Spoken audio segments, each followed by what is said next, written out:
Hello, good and faithful people of the Church of the Mediator. It's Father Dale. I hope you're well whenever and wherever it is you hear this message. This week, we are coming up on the 25th Sunday after Pentecost, this Sunday, November 11th, which means that we're getting very close, near to the end of the season after Pentecost, and preparing ourselves to move into the season of Advent, a new ecclesiastical year, a new lectionary cycle. That first Sunday of Advent will be Sunday, December the 1st. So as I say, once we get to All Saints' Day and All Souls' Day, it is a mad dash from there on to Advent and through into Christmas. So I hope you're already planning and preparing yourselves for that. And of course, as I was talking with one of you on the phone a little bit earlier today, we are also near indeed to Thanksgiving, and I hope that your plans are going along well for your Thanksgiving celebration to give thanks to God for peace and for this nation.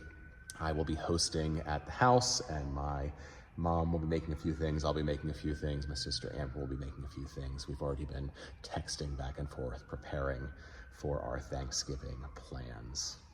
This Sunday is a relatively normal Sunday here at the Church of the Mediator, 9 a.m. in English. We will have adult forum after the 9 a.m., so if you are able, please plan to stay for that. And then 1 p.m. in Spanish. This coming week is relatively low-key, thanks be to God, and I want to remind you that next Thursday evening from 7 to 9, if you are interested, we will be gathering at the West End Tap Room for Theology at the Tap Room.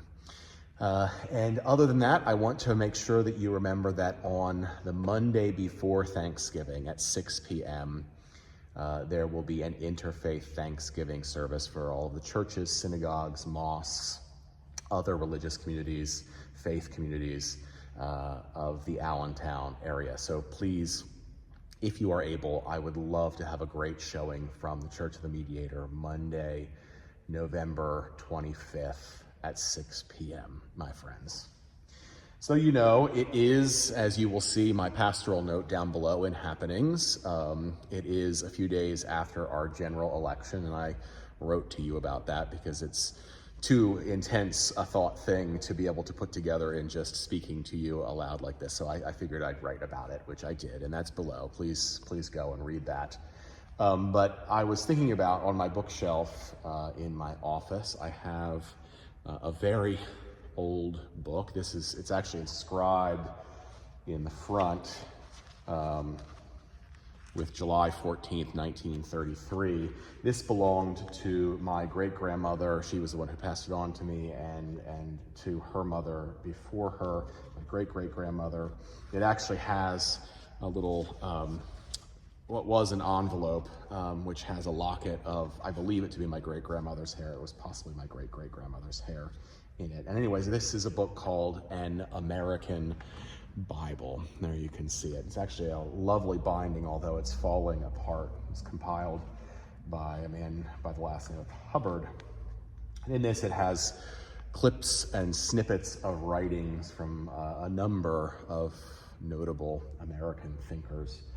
And I was reading through the section of snippets from our great mind, Thomas Jefferson, notably because on Tuesday, before and between liturgies and before going out to vote, I had taken our friend Nestor down to the immigration office down in Philadelphia, and I happened to pass by Declaration House, which is the site of the house that was demolished but has been kind of rebuilt, where Thomas Jefferson wrote the Declaration of Independence. And I had never noticed that house, that site before, and it piqued my interest, let's say. And so here I am in the American Bible reading from Thomas Jefferson.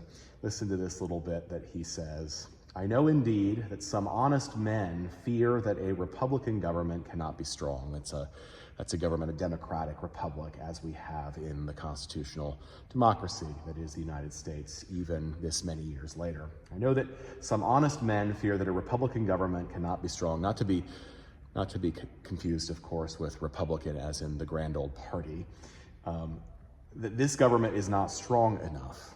People, of course, in the early days of our republic were concerned that it might not hold together, and for good reason. But would the honest patriot in the full tide of successful experiment abandon a government which has so far kept us free and firm on the theoretic and visionary fear that this government, the world's best hope, may by possibility want energy to preserve itself? He's saying, us patriots in the middle of this so far successful experiment of American democratic republic governance, would we abandon it because we're concerned that it may not be durable? He says, I trust not. I believe this, on the contrary, the strongest government on earth. I believe it the only one where every man at the call of the laws would fly to the standard of the law and would meet invasions of the public order as his own personal concern.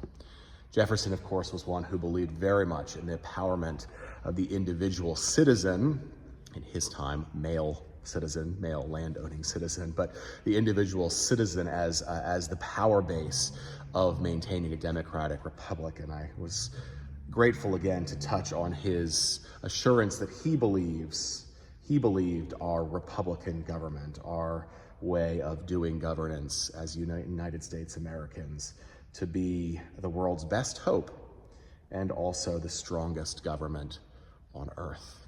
May it be so, my friends, as we continue to work together and to find our path forward as Americans, and then firstly as Christians. Blessings. See you on Sunday.